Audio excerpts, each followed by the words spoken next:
Faneuil Hall and Quincy Market sit at the very heart of Boston's historic center, a place where the city's story comes alive. Faneuil Hall was built in 1742 by a wealthy merchant named Peter Faneuil, who offered to fund a central marketplace for the town. But this elegant brick building became much more than a trading hall.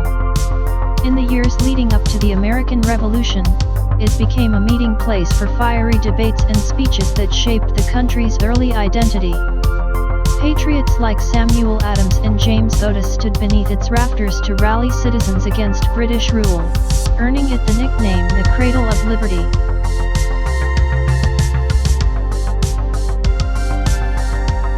Just steps away stands Quincy Market, built almost a century later in the 1820s to accommodate Boston's rapid growth. Designed by architect Alexander Paris, it was a revolutionary structure at the time, with a long granite facade and a domed rotunda that gave it a sense of civic pride. For generations, this bustling market was the center of daily life, where Bostonians came to buy fresh produce, seafood, and local goods.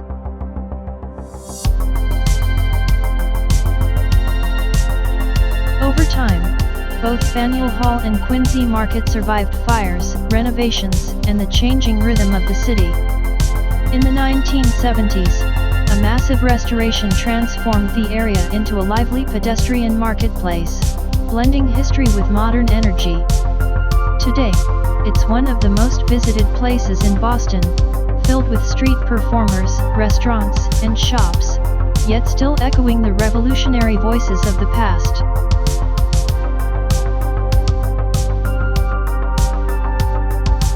Legend has it that the famous grasshopper weather vane atop Faneuil Hall hides a secret. During the American Revolution, when spies and loyalists moved through the city, locals would ask strangers to identify the figure on top of the building. If they couldn't name the grasshopper, they were assumed to be a spy. That quirky story became part of Boston's local lore and still fascinates visitors today.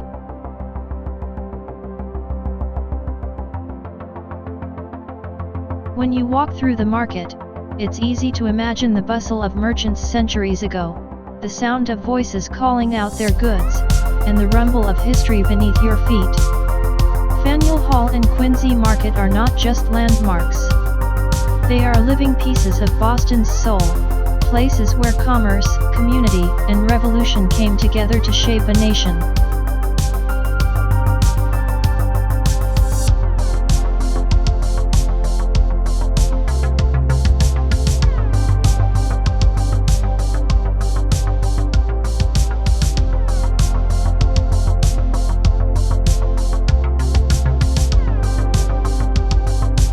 Boston Common and the Public Garden are two of the city's most beloved green spaces, side by side in the center of Boston. Together they tell a story that spans almost 4 centuries. Boston Common was established in 1634, making it the oldest public park in the United States. At that time, it wasn't a manicured lawn or a peaceful retreat. It was a common grazing ground where townspeople let their cattle roam. Over the years, it became a gathering place for both everyday life and historic events.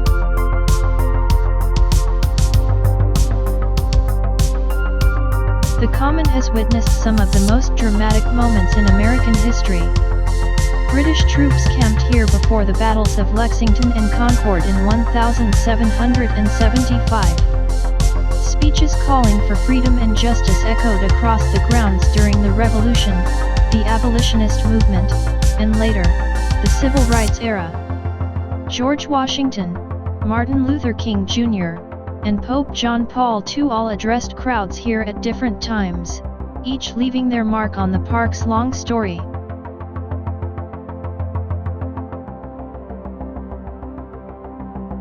Right next to it lies the Boston Public Garden, established in 1837 as the nation's first public botanical garden. Unlike the rugged, open common, the garden was carefully designed for beauty. Its winding paths, elegant bridges and vibrant flower beds were inspired by the Victorian love of ornamental landscapes. At the center, the lagoon shimmers beneath graceful willow trees, and the swan boats glide across the water every summer. This tradition dates back to the 1870s and remains one of Boston's most charming experiences.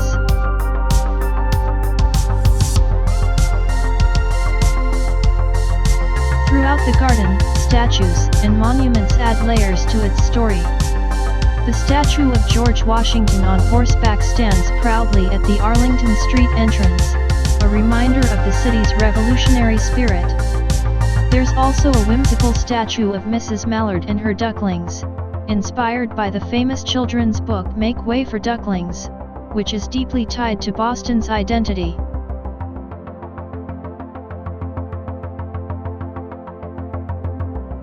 Legends surround the common as well. One enduring tale claims that its elm trees are haunted by the spirits of those executed on its grounds during the 17th century. The Great Elm, which stood here for centuries before falling in a storm, was said to be a site of mysterious whispers and ghostly figures on foggy nights. Though the tree is long gone, the story lingers, adding a touch of mystery to the park's peaceful atmosphere.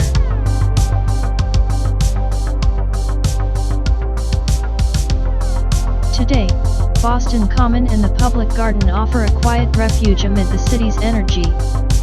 Visitors stroll along shaded paths, ride swan boats, or simply sit beneath the trees while history surrounds them.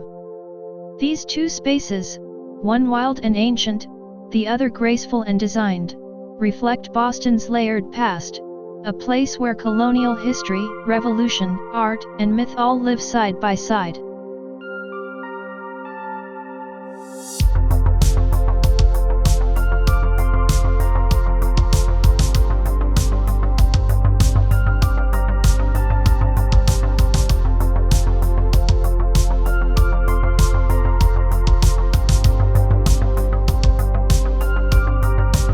Boston Harbor is where the city's story truly begins. Long before modern skyscrapers and bustling piers, these waters were the lifeblood of a growing colonial town. In 1630, when the Puritans arrived, they chose this site for its deep natural harbor. It quickly became one of the busiest ports in North America, connecting Boston to trade routes that stretched across the Atlantic. Ships arrived filled with goods from Europe and the Caribbean, and from this harbor, the city's fortunes grew.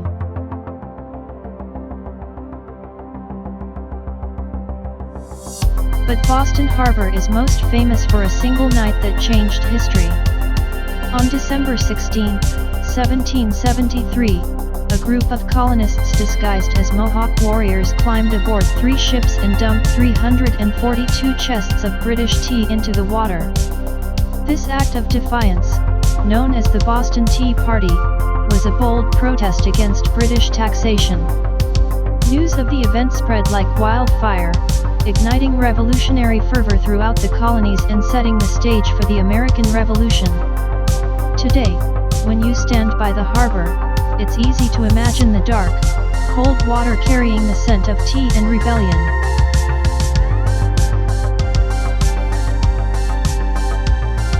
The harbor has not always been the scenic place it is today.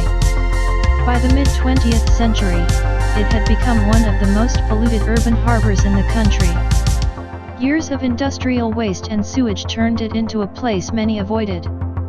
But in the 1980s, a massive cleanup project began, transforming the harbor into a shining symbol of environmental renewal.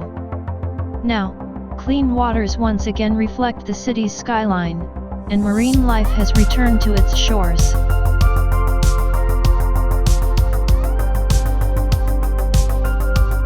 Stretching for miles along the edge of the harbor is the Harborwalk, a pedestrian path that links neighborhoods, parks, piers, and cultural landmarks. Walking along this path, you can see everything from historic wharfs to modern architecture.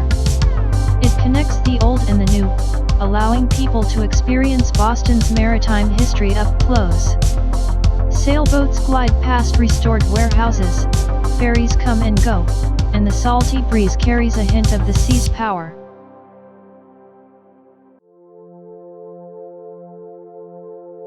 Myths and stories have always surrounded the harbor. Some say that on quiet, misty nights, you can hear the faint creak of wooden ships that vanished centuries ago. Others speak of ghostly figures seen near the old wharves, said to be the spirits of sailors lost in storms or prisoners from nearby islands. Whether true or not, these legends give the harbor an atmosphere that feels both historic and mysterious.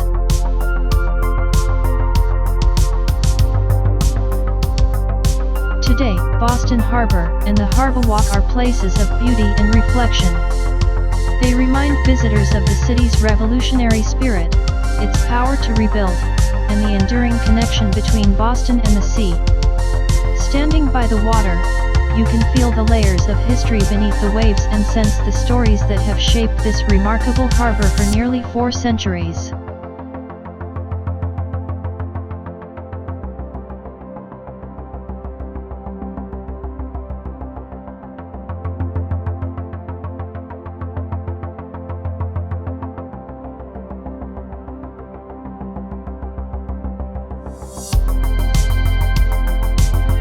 Old North Church is one of the most iconic landmarks in Boston, a place where a single signal helped ignite a revolution.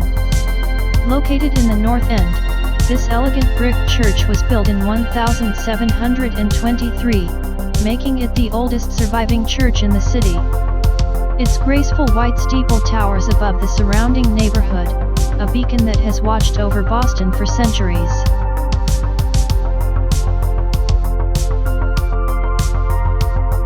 The church is best known for the night of April 18, 1775. As British troops prepared to march toward Lexington and Concord, the Patriots needed a way to warn the colonial militias. Robert Newman, the church sexton, and Captain John Pulling Jr. climbed up into the steeple carrying 2 lanterns. They placed them in the tower window as a secret signal to Paul Revere and others. The meaning was simple but powerful: 1 if by land, 2 if by sea. The British were coming by water, across the Charles River. This signal set Revere's midnight ride in motion and became one of the most legendary moments in American history.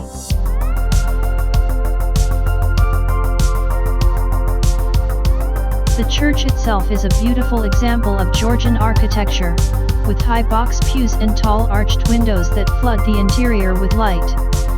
Many of the pews were rented by Boston's prominent families, and some still bear their names today. It is easy to imagine what it must have felt like in the 18th century, sitting in those pews while tensions between colony and crown grew more intense with each passing day.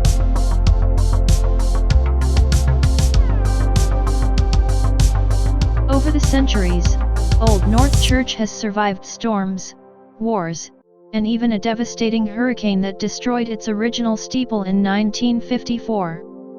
It was rebuilt to match the original design, preserving the look that has become a symbol of freedom and resistance. The churchyard also holds stories of its own. Buried nearby are patriots, merchants, and sailors who shaped the early history of Boston.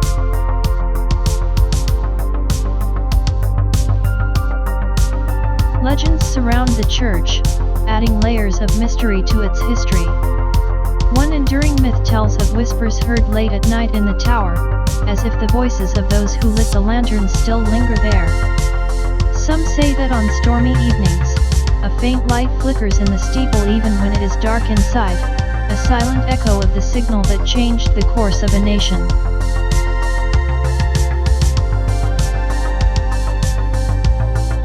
Today, visitors walk along the Freedom Trail to reach this historic site.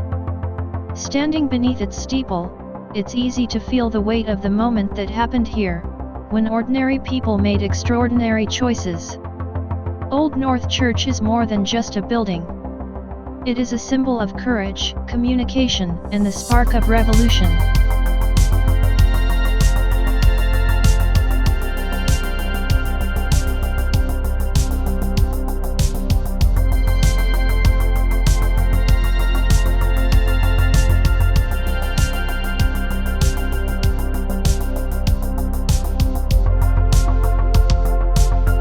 Massachusetts State House stands proudly on Beacon Hill, overlooking the Boston Common.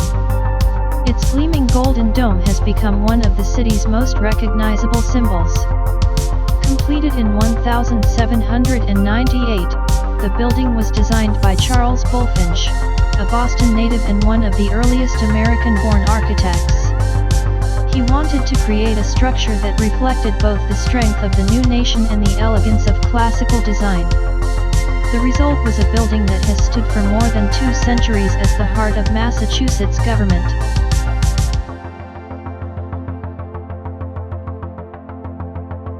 When the State House first opened, the dome was made of wood and later covered in copper by none other than Paul Revere's company. In 1874, it was gilded in gold, giving it the brilliant shine that still catches the sun today. During World War II, the gold was painted over in gray to avoid drawing attention from possible air raids, but it was restored to its original splendor after the war. Today, the dome remains a powerful symbol of democracy and resilience.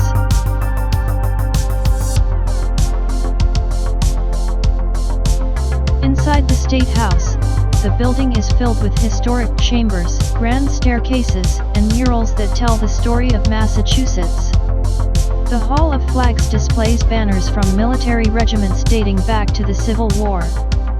Statues of important figures such as John Adams and Daniel Webster honor those who shaped the state's history.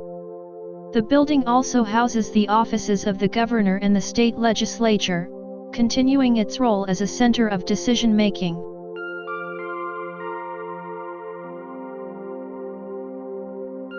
The site itself has a deeper history. Before the State House was built, this hill was part of John Hancock's cow pasture. Hancock, a famous patriot and the first signer of the Declaration of Independence, owned the land and sold it to the state for the construction of its new capital.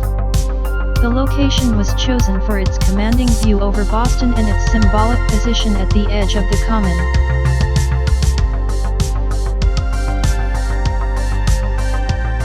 Myths and legends have grown around the building over time. One story claims that at night, when the streets are quiet, the echo of past debates can be heard in the marble halls, as if the voices of early lawmakers still linger in the air.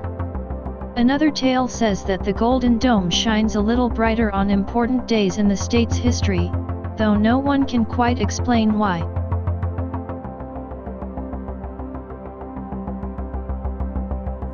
Standing before the State House today, it's easy to sense its weight as both a historic and living place.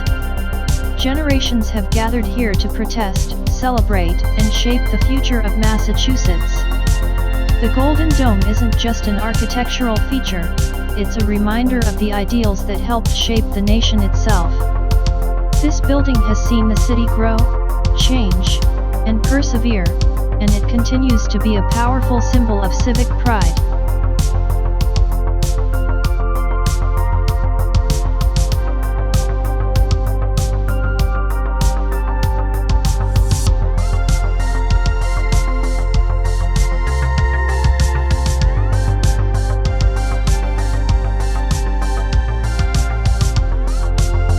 Fenway Park is more than just a baseball stadium.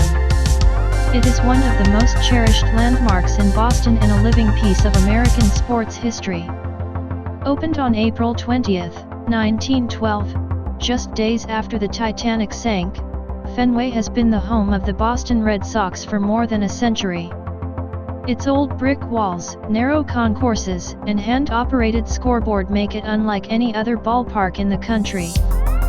Fans often say that walking into Fenway feels less like stepping into a stadium and more like stepping back in time.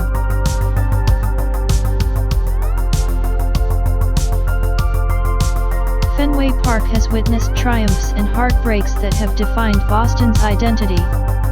One of the most famous chapters is the Curse of the Bambino. In 1919, the Red Sox sold Babe Ruth to the New York Yankees, and soon after, the team fell into an 86-year championship drought. Generations of fans came and went without seeing a World Series win, and the idea of a curse became part of the city's folklore. That long wait ended in 2004, when the Red Sox made an unforgettable comeback against the Yankees and went on to win the World Series, breaking the curse and electrifying the city.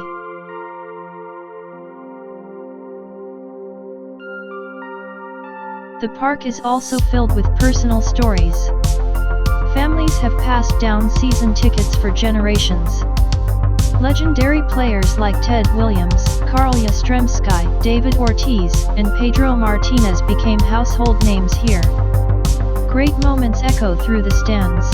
Ted Williams' final home run, Carlton Fisk's famous wave of the ball to stay fair in 1975, and the roar of the crowd when Boston finally became champions again.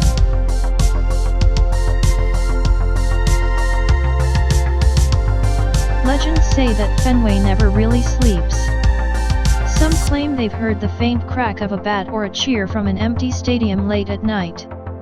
Others talk about mysterious shadows moving behind the green monster, as if the ghosts of players past still linger around their beloved field. Whether myth or imagination, these whispers add to Fenway's character.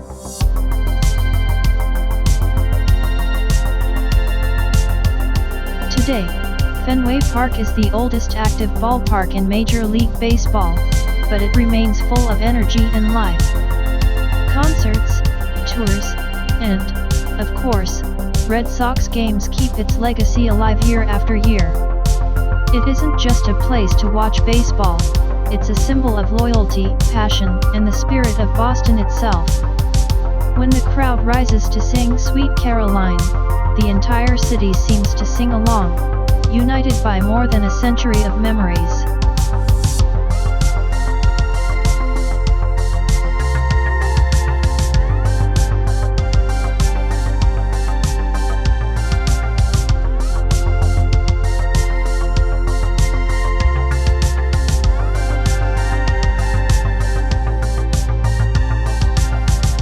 The Museum of Fine Arts in Boston is one of the largest and most respected art museums in the United States.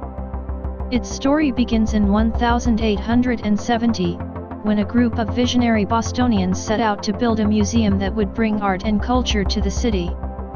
The original building stood in Copley Square, but as the collection grew rapidly, a new, grander structure was built on Huntington Avenue in 1909. From that moment on, the museum became a place where people from around the world could encounter human creativity across thousands of years.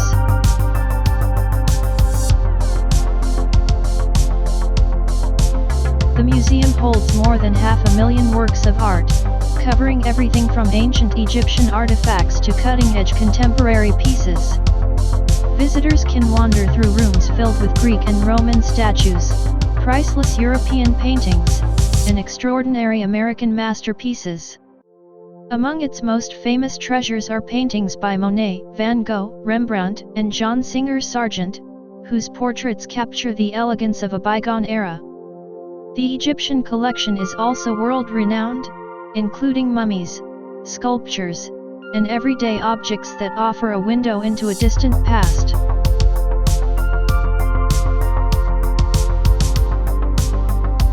One of the most beautiful spaces inside the museum is the Grand Rotunda. With its soaring columns and intricate details, it sets the tone for the experience that unfolds in each gallery. Another highlight is the Japanese collection, one of the finest outside of Japan.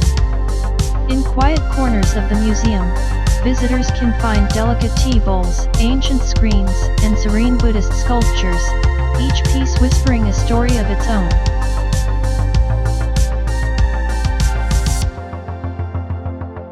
The museum has long been a place of learning and inspiration, but it also carries its share of myths and whispered tales. One story says that some security guards have reported feeling a sudden chill in certain galleries late at night, as if unseen visitors linger among the paintings. Another tells of faint footsteps echoing in empty halls, especially near the Egyptian wing, where ancient artifacts are said to hold a quiet, powerful presence. These stories may not be written in official records, but they add to the building's atmosphere, making it feel alive with history.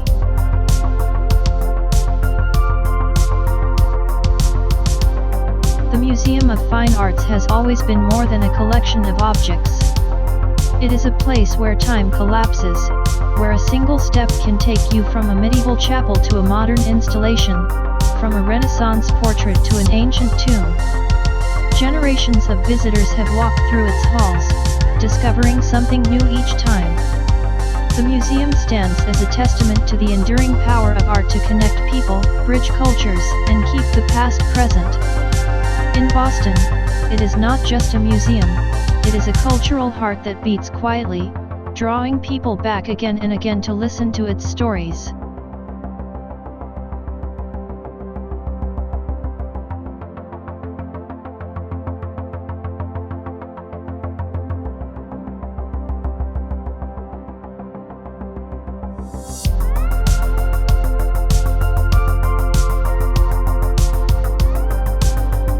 The New England Aquarium is one of Boston's most popular and beloved attractions, drawing millions of visitors each year to the edge of Boston Harbor.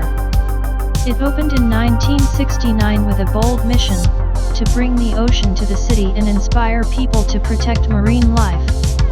Unlike many aquariums of its time, it was designed to feel immersive, as though visitors were stepping into the underwater world itself. Over the decades, it has grown into a leading center for marine education, conservation, and research.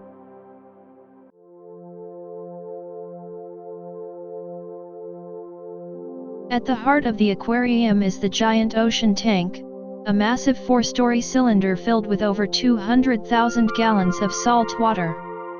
Inside, hundreds of tropical fish, rays, eels, and Myrtle the green sea turtle glide through the water. Myrtle has lived here for decades and has become something of a local celebrity. Visitors can circle the tank on a gently sloping ramp, watching life unfold as if they were diving into a Caribbean reef.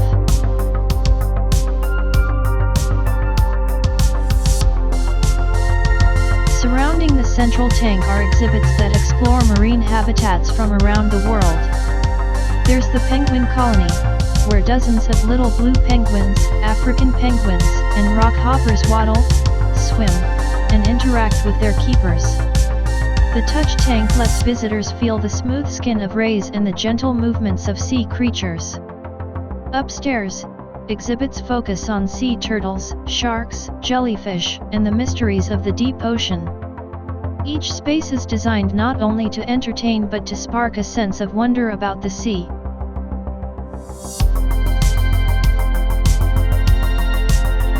But the aquarium's impact extends far beyond its walls. It has played a leading role in rescuing stranded sea turtles from the cold waters of New England, nursing them back to health and releasing them into the wild. Its marine biologists have worked to protect endangered species and educate the public about climate change and ocean conservation. The location on the harbor is no accident. Here, the aquarium connects the city directly to the sea.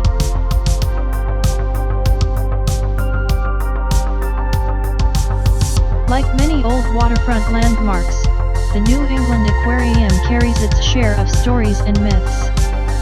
Some longtime employees speak of the building's quiet moments at night, when the only sounds are the soft bubbling of tanks and the distant call of seabirds. A few even claim that when the fog rolls in from the harbor, strange reflections appear in the glass of the giant ocean tank, as if something ancient from the sea is looking back. These whispers may not be provable, but they add a mysterious charm to the place.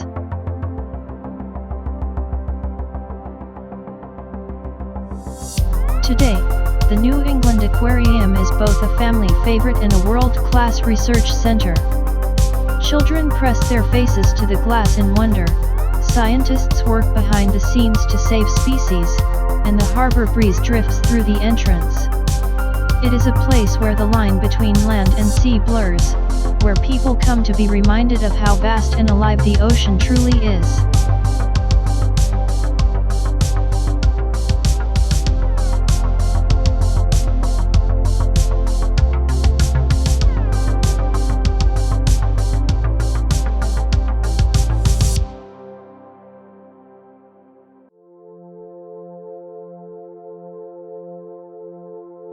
The Boston Public Library is more than a building filled with books.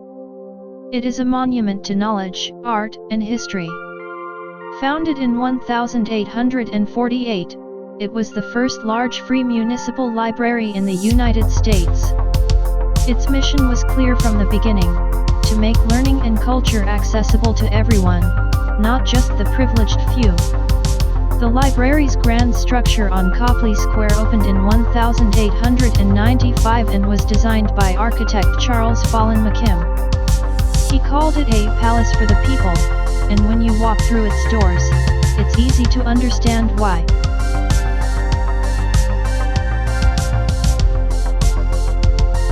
The building's exterior reflects Renaissance Revival style, with arched windows and inscriptions carved into its stone facade.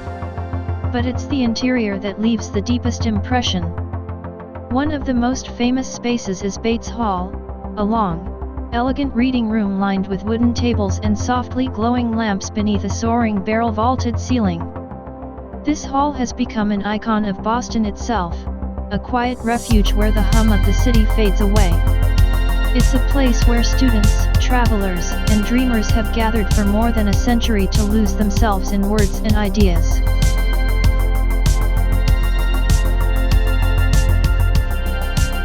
The library is also home to extraordinary works of art. Murals by John Singer Sargent and Edwin Austin Abbey line the walls, telling stories from religion, mythology, and history. Sargent's mural cycle, which took decades to complete, reflects his deep fascination with spirituality and human striving. In quiet galleries, sculptures and mosaics add to the feeling that this is as much a temple of art as it is of books.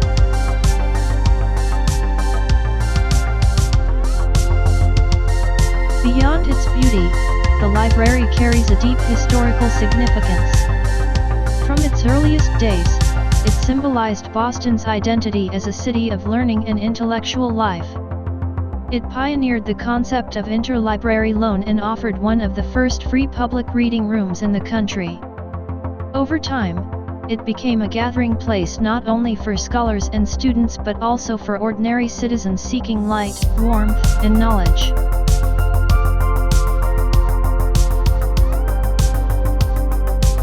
Myths and ghost stories surround the building as well. Some late-night staff have spoken of unexplained footsteps echoing through Bates Hall long after it closes. Others tell of faint whispers near the Sargent murals, as if the painted figures are holding quiet conversations. Whether real or imagined, these tales have become part of the library's mystique, making it feel both timeless and alive.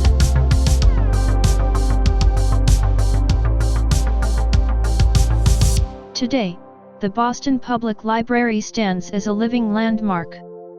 Tourists come to admire its beauty, locals come to study or read, and historians come to explore its vast collections. It represents Boston's belief that knowledge belongs to everyone. The quiet grandeur of the building, the weight of its history, and the whispers of its stories make it one of the city's most enchanting places to visit.